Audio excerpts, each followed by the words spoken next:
I feel that there was an incredibly stark divide between the two sets of Violet Evergarden viewers at the anime's outset. There were people who knew what was going on, and people who didn't know what was going on, which is sort of a shame considering how easy it was to become a member of the former group. Before we get into that though, did you know that if you're a YouTuber, the government takes 14% of the money you made in taxes? Before it even applies federal and state taxes? I didn't, until like a week ago. And that is part of why I'm so glad that Amino Apps once again reached out to me to tell you about what they've got to offer. To get my disclosure obligations squared away, yes, they have kindly sponsored this video.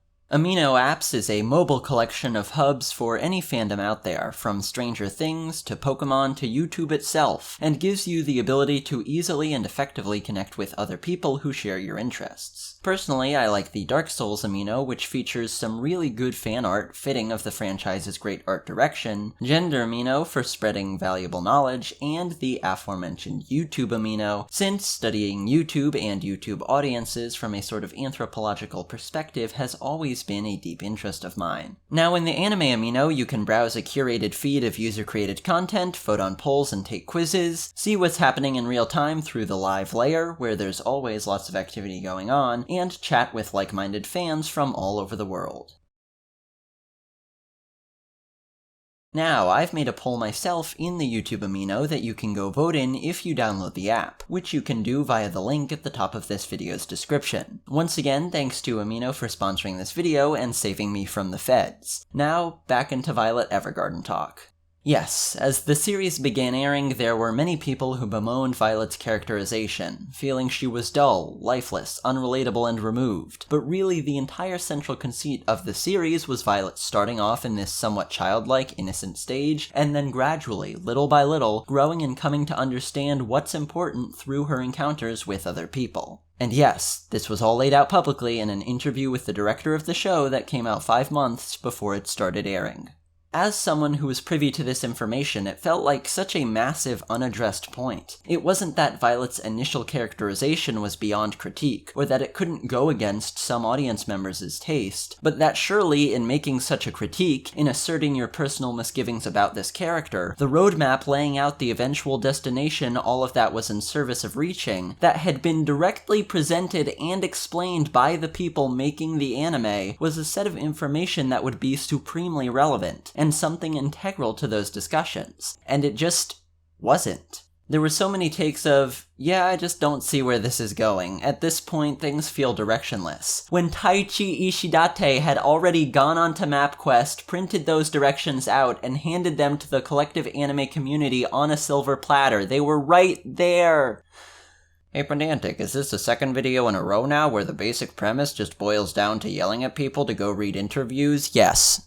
In general, so much of anime community discourse seems to involve assumption and speculation about things that have very easy to find factual answers already out there that you'll have to excuse me if on occasion I turn a bit broken. That said, if this was the sole premise put forth, an old blemish would henceforth impact my self-worth, detract from my best work, and I'd be back with the rest of the jerks, so I won't shirk. All the controversy and misunderstanding mentioned thus far, put aside and moved on from, I think that somewhat divisive way Violet's development as a character was structured proved to be a very strong point for this series. The blunt simplicity of her communication early on, which is, yes, lacking in much particular personality, is what the big ideas of the series revolve around and rely upon to convey themselves. The series is all about how messy and convoluted human communication generally is, all the contradictions and lies that we tell both others and ourselves. One of the primary skills of an auto-memory doll is being able to find and articulate the feelings their clients are trying to get at and convey. And so through the numerous letters we see written, we're given the perfect environment to explore all of that messiness, misunderstanding, and deception. Really, it's a marvel that we manage to understand each other as often as we do, and Violet's difficulty with doing so puts into perspective just how much of a beautiful thing that really is. The inherent beauty in being able to understand, articulate, and share your feelings. What an unusual, fascinating, wonderful idea to explore. And of course, Violet Evergarden then uses this theme to go forward and tell incredibly moving little self-contained narratives that really leverage its episodic anthology style. Time and again we see the idea employed by vignettes, which use that beauty of the understanding of one's emotions to create emotional payoffs centered around the closure to move past personal tragedies such an understanding can bring. Time and again, in spite of ways things must end that are obvious early on in these episodes, that emotional catharsis hits with immense potency. I think it can escape a feeling of being shallow, manipulative cry porn in spite of the obviousness of where things will go and why they're going there, because it uses these tragedies to ultimately serve as beacons of hope, shows of personal strength, and assertions of optimism. The second I saw episode 10's focus on leaves and branches, I could tell where it was going with this stuff. The time left for this character was limited. Winter was coming. So yeah, while that montage of her passing definitely got to me, the point where I was really hit, and simultaneously the point where I felt that blow was justified and fulfilling and in service of a genuine valuable point, was when we got to see An's life unfold from that point moving forward. This wasn't a story about how sad it is for a sick mom to die and leave behind a child daughter now all alone in the world. It was one about the compassion of that mother following that daughter throughout the rest of her life, centered on the beauty of a mother's love, so compassionate as to transcend death, as opposed to merely reveling in the sorrow of that death itself. Separation in service of reconciliation.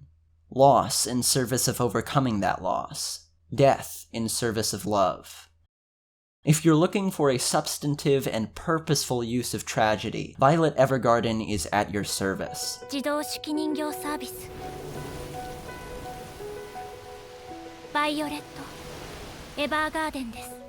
The structure of the series itself, its episodic vignettes of our traveling typist, also gets utilized to add this substance. Episode 6 in particular stands out for capitalizing on the totally distinct setting we're brought to by the nature of Violet's occupation, and with that setting an entirely new dialect of visual language becomes available. This girl, who will travel the world to fulfill her clients' requests, is followed out into the light by a boy from whom everyone was taken by that wide, dangerous world. He hid himself from that expanse, safely holed up in the mountains, cloaked by the shadows of his studies. In the final shot he stands, that dark place he'd hidden himself away in behind, and the vast sky before him.